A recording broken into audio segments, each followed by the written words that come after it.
You're listening to TIP. On today's show, we're going to be talking about one of the most famous billionaires on the planet, Mr. Richard Branson. Richard is the founder of the Virgin Group, and his holding company has more than 400 companies worldwide. Branson got his start as an entrepreneur at the age of 16 when he started his own magazine, and he self-built his $5 billion empire from there. On today's show, we're going to cover some of Branson's interesting exchanges that define his personality that made him the business mogul he is today. So without further delay, here's our show covering billionaire Richard Branson.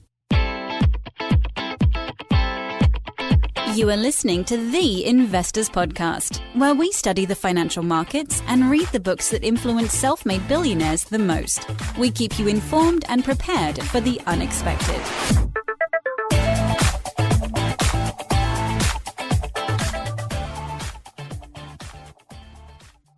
All right, welcome to the Investors Podcast. I'm your host, Preston Pish, and as always, I'm accompanied by my co-host, Stig Broderson. Like we said in the introduction, we're super excited to be talking about Richard Branson today. The first question that we're going to be talking about, you started off an airline company with one aircraft. You purchased a 747, and then you grew it from there into Virgin Airlines. The question was, how do you start out? How do you go from 0 to 1? Because so many people were paralyzed with that very first step. This is Richard's response to that question. First of all, I was sure that the airline business stank. The quality was ghastly and it wasn't fun. Yeah, pretty miserable experience to travel from A to B on British Airways or any of the other airlines. So I thought if we could throw into the mix a plane that was great fun, which was beautifully designed, that had staff that really loved what they were doing, where the food was great, the seating was nice, where there were stand-up bars, the entertainment was great, that we'd have a chance. We couldn't be sure. First of all, I did a deal with Boeing so I could hand the plane back to Boeing at the end of the 12 months if I was wrong about this. And that was protecting the downside. So at least I knew the worst that could happen was about 50% of the profits of Virgin Records for the year if it all went wrong. And then we threw this one plane in against Pan Am with 300 planes, TWA with 300 planes, British Airways with 300 planes, Air Florida with a couple of hundred planes, People Express with a couple of hundred planes, British Caledonian with 100 planes. And people loved it. I used myself to make sure we got on the front pages of the newspapers, not on the back pages.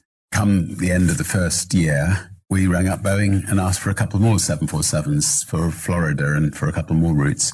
And slowly but surely, we grew. And as we were growing, British Airways decided they didn't like this at all, even although we were sort of 4 or 5 planes. And they launched what famously became known as the Dirty Tricks campaign. We took them to court. We won the biggest libel damages in history. We distributed it at Christmas time, and it became known as the British Airways Christmas bonus. And all their staff were smiling and happy. And British Airways backed off somewhat. And as we were growing, every one of our other competitors went bankrupt. TWA went bankrupt, Pan Am. Anyway, the whole lot, Air Florida, the lot disappeared. And the only reason I think British Airways survived was they had a monopoly of the slots at the main airport. So it is possible for a much smaller company to be the David taking on the big Goliath. And as long as you've got quality and panache and fun and style, you can actually beat them, or at least you can beat most of them. And that's what Virgin Atlantic did. I really like this response, not so much because Branson actually responded to the question. In many ways, I think that Richard Branson almost doesn't acknowledge that you can be paralyzed. And I mean that the best possible way. I don't see him being paralyzed. He's very much just like, screw it and just do it. And he makes it work. I would like to provide some context to this. I'll have 2 short stories here about him that can really tell you about how resourceful he is. One of them is that he bought an island pretty early on, an island that he couldn't afford. Whenever he asked the owner why it was so expensive, he was told it was because the power supply was so expensive for him to buy and he simply couldn't supply it. Branson's way of thinking was simply, okay, I'll just build a power plant then. He went out to the Caribbean and he built a power plant so he could get his island for a lot cheaper. I don't know what the price was for the plan, but I'm telling that story just to tell you that he's just very, very resourceful in the way that he thinks about solving problems. He's thinking, what is the end goal? And then he solves the puzzle in terms of getting out there. Like, I want to start a career. Okay, how do I go there? for me, somebody who's listening to this that doesn't have a lot of startup capital like Richard Branson has in both of those scenarios we were talking about, I think they can kind of roll their eyes at some of these comments. But where I think that you can learn a lot from Richard Branson is more on going back to Stig's island comment. His idea from the beginning was, I want my own private island, but maybe because it's so expensive, maybe I can bring guests into the island and vacation there whenever I'm not there, and looks for these win-win situations. Going back to the Boeing example that we were talking about. Here's a guy, he wants to get into this business, but is scared for obvious reasons. I mean, he listed all the competitors. Well, he works a deal with Boeing, even though he had resources to do the deal himself and to assume all that risk. The only reason I think that he stepped into the airline business is because he had that deal lined up with Boeing where he could return the aircraft if it didn't work out. That's where a guy actually even has the resources, but he's still acting like the power of broke, like the Damon John book we read, still operating in this mindset where how can I do things on the terms that I want to do them, but do it in a very cost-effective way that minimizes my downside. And you heard a little bit of that in the conversation.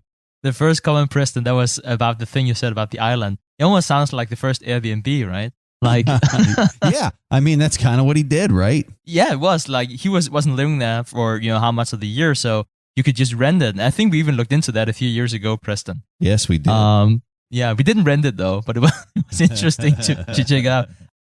You also have a good point about whenever you say, I'm not going to buy my own island, or I'm not going to set up my own airline. Sure. So let's take another example from what happened whenever he was 15 years old and had no money. And I think we can all resonate with that example. Back then, you didn't have cell phones. Well, it wasn't invented. And he had this school magazine, and he needed to attract advertisers. He actually has so little money that he couldn't afford the change using that phone box at his school. So what he did was he called collect and said, I don't have any change on me, but I have a really important meeting with Mr. Somethingson, could you please set me through? And that is what happened. So he did that multiple times. And one of the examples that he bring up himself is whenever he called both Coke and Pepsi, and he called Coke and said, Pepsi just bought ads in our magazines. Would you like to buy ads too? And he did the same thing with Pepsi. And 15 years old, he raised 4,500 pounds. And that was how he got started. Now, I'm not saying it's super ethical. I'm not saying that is what you should do. It's just like, hey, I'm going to set up this magazine and then I'm going to figure out how to do it. I don't have any money, so I'm going to figure out how to do it. I don't even have money for a simple phone call. I'm going to figure a way how to do it. Well, and that's the difference is most people would say, well, I want to start a magazine. I don't have any money. Okay, well, I guess I can't do that. They're done. Where Richard Branson's like, oh, that doesn't matter. I can figure out a way to get around that somehow. And then he just figures it out. The key point for me is when you think that it can't be done, the thing that's really limiting you is your thinking and not necessarily your resources or your creativity or whatever. You've got to somehow just keep pressing on to get there. So for the next question, he was asked, you say something really interesting in your book. You say, if your life is one long success story, you're most likely a liar. I'm sure that you've had no shortage of failures in your own life. But the person starts listing all of the things that he's accomplished, like Virgin Cola, clothing, cosmetics. For the audience and the people that are listening to his response, they're often terrified by failure and aren't willing to take that first step because they're just so scared of failing. So we're curious to hear your thoughts on that idea. And this is his response. I could have added, it also makes for a much better book if you've got a little bit of ups and downs, because there's nothing worse than reading somebody's autobiography where all they include is all these lovely successes that go from one step to another. As I said earlier, I love to say yes. I love to try things. Sometimes fall flat on my face, sometimes succeed. I think because we generally start things from scratch, we haven't had any sort of massive dramatic failures that have really damaged the foundations of Virgin. Generally speaking, if we start a bank or a financial service company, we'll just literally start in a very small way and then build it up from there.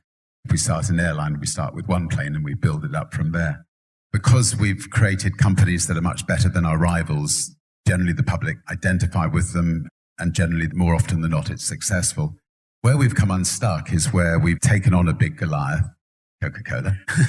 And your product just can't be fundamentally better. I mean, it can be, some people may say it tastes better, but for a year when we took on Coca-Cola, I thought, we're going to be the biggest brand in the world. We're outselling Coke, we're outselling Pepsi in every store in Britain. I got a Sherman tank and I drove into Times Square in New York and turned the turret on the Coca-Cola sign, which we'd had pyrotech wired up the night before.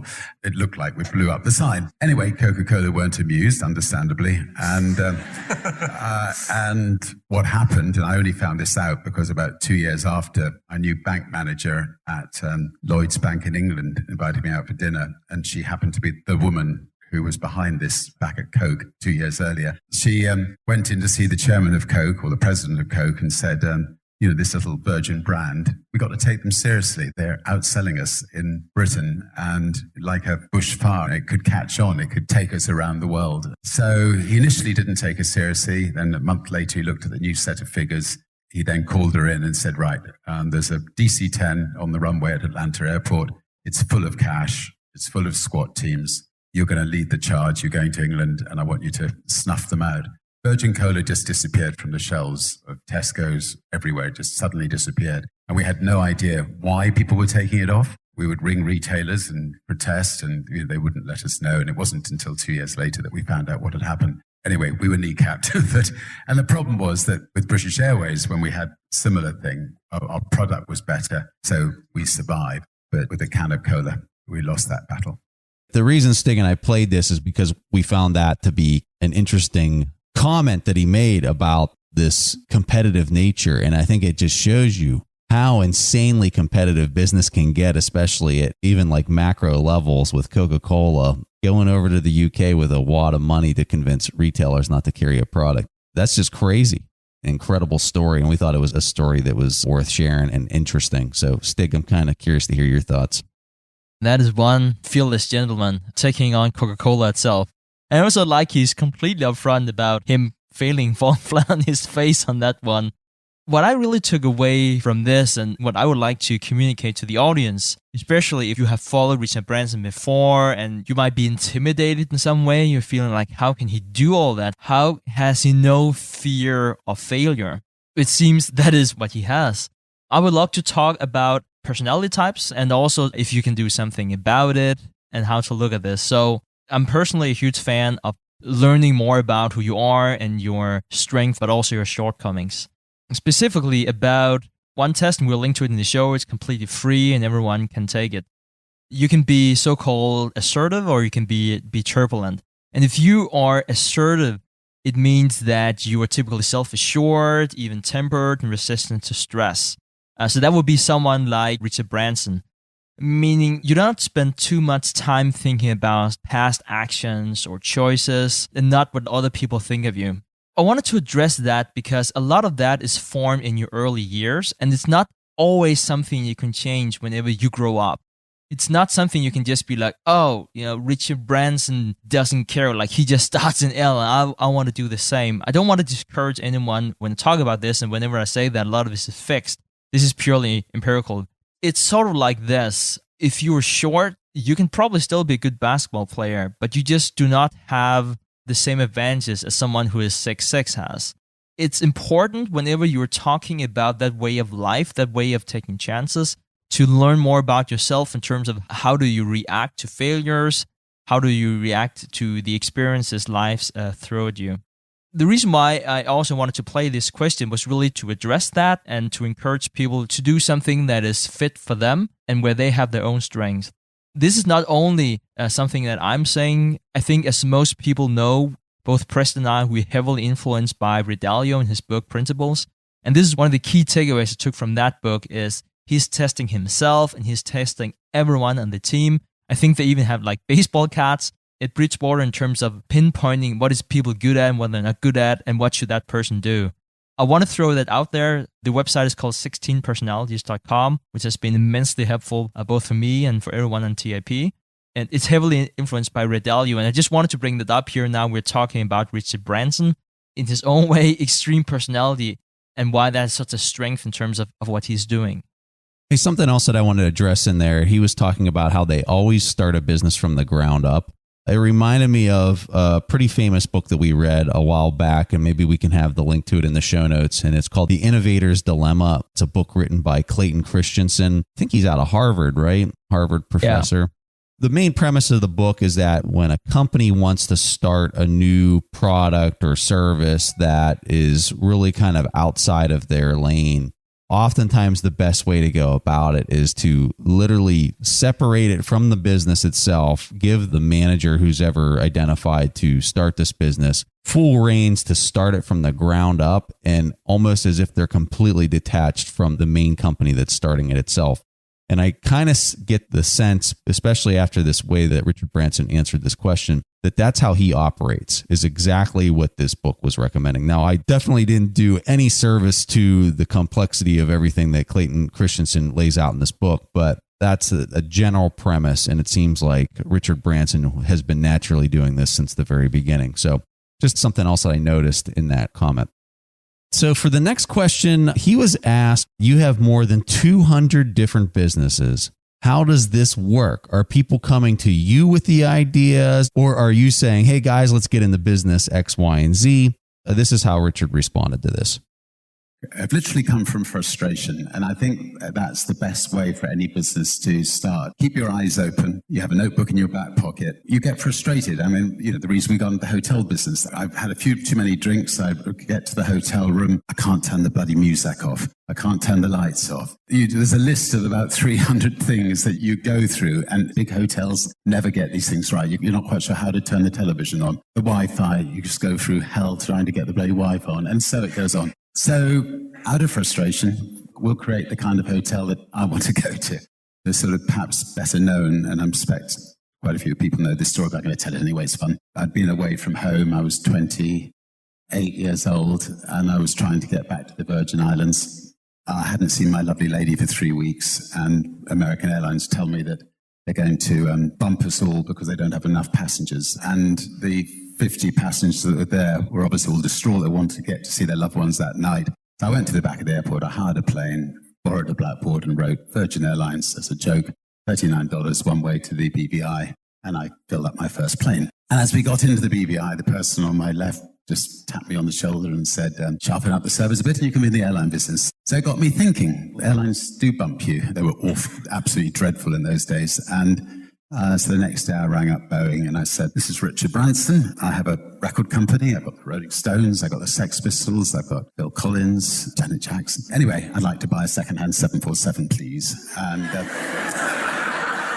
And there was a long pause, and there was this lovely old man called R.J. Wilson on the other end of the phone, and he said, well, normally, Richard, I'd find an excuse to put the phone down on you, but you sound very enthusiastic. I will send somebody to come and see you. But he said, I just want to make one recommendation. If you really seriously are going to go into the airline business, for God's sake, do not use the name Virgin. He said, people will assume your airline's not going to go the whole way, and so you just change that. Well, it's definitely a funny exchange. He's got me smiling for sure. His incentive for the 200 businesses that he has created is based on frustration, which I think is pretty neat because it shows you a key insight into where maybe you can start a business. I know there's people out there that all have frustrations with the way that they deal with things. I think the key to Richard Branson's success is not only is he able to identify those frustrations, but then he is able to design products and services that are better than what's out there. And he won't take it to market unless it is better than what's out there. That's just vital. You just can't create something that's as good. I think back to our interview with Ian Siegel from ZipRecruiter. Ian said, if you can take one step out of the process, you've got a winner. But if you're doing the same number of steps or you're adding steps to whatever the process is that people currently have to do, that is a non-value added activity and people are not going to do it. But if you can make it simpler and you can make it better, that's a business. I liked his response there. It was good. I would like to address the concept here of having 200 different businesses and talking about competitive advantage, because what Richard Branson is talking about here is that because he had a record company, that doesn't mean that he should be in the music business. That is not necessarily his forte. His forte is probably something else. And I think what he did was to ask himself, what is it that I can do that no other people can do, or at least what am I best at? He wasn't an expert in the music. He wasn't an expert in airlines. He really just worked on that frustration. If you really think about what is Richard Branson really good at, it's to teaming up with the right people. I think that's pretty evident after I have followed him for a few years. People that he can inspire and who, like him, have no shame in life, and I'm saying that the best possible way I can, are courageous enough to disrupt the industry. I think if you look at other billionaires, come up with a billionaire like Warren Buffett, and what is his competitive advantage? Is that necessarily, if you look at his early investments and very profitable investments in Geico and American Express, is that because he's the best credit card guy or the best insurance guy? No, he's the best capital allocator. And the thing is so important whenever you try to define your own skill set, not to think in terms of an industry, but think, what is my competitive advantage? And then there might be one industry, but most likely it's several industries, because that is exactly this one thing you can use, whether it's capital, allocation, teaming up the right people, or whatever it is that you can use in your own niche.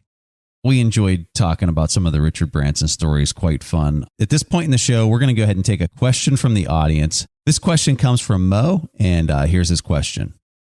Hey, Stig and Preston. My name's Mo from Dubai. I've been listening to your show for the last 6 months. I've learned a lot from you guys, so keep it up. My question today is about active versus passive investing. For learning purposes, I've set up a small portfolio, definitely not big enough to be diversified. But from what I've read, passive investing has outperformed active investing over the long run. I just wanted to get your thoughts on, say, if you were to build a portfolio, how would you differentiate between active and passive investing? Would you have both kind of investing strategies in your portfolio? Just your general comments and thoughts on that. Thank you guys, and I hope to make it on the show. Mo, love the question. I can't tell you which one's better, but I can tell you which approach I personally use. I absolutely do both. A lot of the capital that I invest is in a passive way in an ETF, but that ETF is very targeted as to where I kind of see where I'm at in the market and in the specific credit cycle, and whether it's international, whether it's in the US. And then at the same time as using those passive vehicles, ETFs, whenever I invest, I'm also making individual stock picks. I guess mine is kind of a hybrid depending on where I'm at. But in general, I would say that I have a lot more money invested. A much larger portion of my portfolio is in passive than active. So that's me personally. I'm kind of curious how Stig does it. I think I'm primarily active, but it really depends on what you mean by active and passive and how we define it. I mean, if we define it as passive investing being pure dollar cost averaging approach, putting in the same amount every single month and then into the overall stock market, then I guess I'm not. I know that was probably also what you're getting at here before, Preston, whenever you said, ETF. That depends on whether or not we define an ETF as being passive. You can have a lot of different ETFs that are not passive, and then you can, of course, also have ETFs that capture the world market or the S&P 500, or however you want to put that. For instance, there are some ETFs out there who are targeting value companies in the S&P 500, so based on different metrics like price to book and price to earnings. If you are taking an active approach into that you can beat the market one way or the other, then I would say that you're doing active investing one way or the other. But again, it depends on how you define it. I don't frequently trade. I might have added 3 stocks this year to my portfolio. For me, that's almost over trading. And then some people might say, they could do that in an hour or in 5 minutes. It's hard what is right for you. You mentioned that on average, passive is doing better, and I would say it's a natural conclusion if the way that we measure this is by saying if you just have the stock market, would you then perform better than investors who also have the stock market, but you just pay fees because they trade back and forth? Then yes, the passive investing strategy is probably best. I think it really depends on your own mindset, especially after reading books like Markowitz's books by Jack Swagger. I have a newfound respect for traders. I think that pulling up some of those statistics, I know that was not the intention why you're doing it, but just for the sake of argument, having this statistic that says that passive investing would do better You say, of course, that is the underlying principle of investing. But that doesn't mean that you shouldn't be an active investor. That doesn't mean that you can't have really successful traders or you can't really have a good track record like Warren Buffett. Stig, I think that what you're getting at goes back to one of your original comments that you were making on the show, which is about personality type. A huge takeaway that I had from reading a lot of the Market Wizard, Jack Schwager stuff was this idea that you can trade and you can invest in so many different ways. And so much of it is, what are you kind of wired for? What is your personality wired for? What I really like about Jack Schwager's books is he shows you just a multitude of different ways that people have really traded successfully with an incredible track record. Here's a perfect example. Peter Brandt, just total price action chartist kind of person. His annual returns are in excess of 20 years, and the guy's been in the business for 30 years or something like that. Incredible track record. He is looking at nothing but price and volume whenever he's trading, and he's looking at chart patterns. I just can't do it. In fact, I look at Peter's Twitter page all the time because it's just providing me another level of data, because he tells people kind of the direction that he thinks things might go, because I don't understand that approach. That's not my personality type, but I find it highly interesting. And I find it as another data point as I'm kind of considering things. So what I would tell you first is, going to Stig's point earlier in the show, is what is your personality type? Are you somebody who has to be very active, or are you comfortable like Stig making 3 picks in the last 6 months or whatever? It really comes down to who you are and what kind of fits with the way that you operate. And then find a person out there that implements whatever that approach is. Read every single thing you can find on that person and every single book that they recommend, and go for it. See if it is a fit. I think it's a really good comment you had there, Preston. Going back to the thing about personality types, and also Richard Branson and him being assertive. If you take one of those tests and you realize that you are assertive, I mean, an active strategy might be good for you. I'm personally very assertive, and I'll also just throw Preston under the bus and say that he's too. That is what his test is saying. Extremely assertive. And in many ways, that's a good thing if you're an active investor, because basically it means that Preston and I, we can listen to each other and we can hear Warren Buffett or whoever on CNBC. We still have our own picks. Like, we don't get swayed. Like, if everyone tells us we're idiots and we're picking the wrong stocks, at the end of the day, that's not a big concern to me. And I'm pretty sure it's not a big concern to Preston either. If you realize that you're turbulent and you know that other people's opinion means a lot, and whenever you at a dinner party and the guy next to you who you don't know, he's talking about how he's made a gazillion dollars on buying biotech in whatever, and you change your opinion, become nervous, you don't want to do passive investing, you have trouble sleeping at night, you feel you're missing out on a ton of different things. No, I mean, stick to a hardcore passive investing strategy, sleep well, and forget about the concept of investing. I think it's very important to know your own strength and shortcomings when it comes to investing. So yeah, I guess that was my key takeaways. All right, Mo. Well, we really enjoyed this question. As a token of our appreciation for going on the website and asking the question, we're going to give you free access to one of our paid courses, our Intrinsic Value course, where Stig and I teach people how to value individual active picks. If people want to check out the course, it's at tipintrinsicvalue.com. Mo, we just can't thank you enough. So if anyone's listening to this, you want to get your question played on our show, go to asktheinvestors.com. If you go there, there's a little media player. You can quickly record a question, and if it gets played on the show, you can get a free course, paid course from our site. We just really appreciate it when people do that. All right, guys, that was all that Preston and I had for this week's episode of the Investors Podcast. We see each other again next week. Thanks for listening to TIP. To access the show notes, courses, or forums, go to theinvestorspodcast.com. To get your questions played on the show, go to asktheinvestors.com and win a free subscription to any of our courses on TIP Academy. This show is for entertainment purposes only. Before making investment decisions, consult a professional. This show is copyrighted by the TIP Network. Written permission must be granted before syndication or rebroadcasting.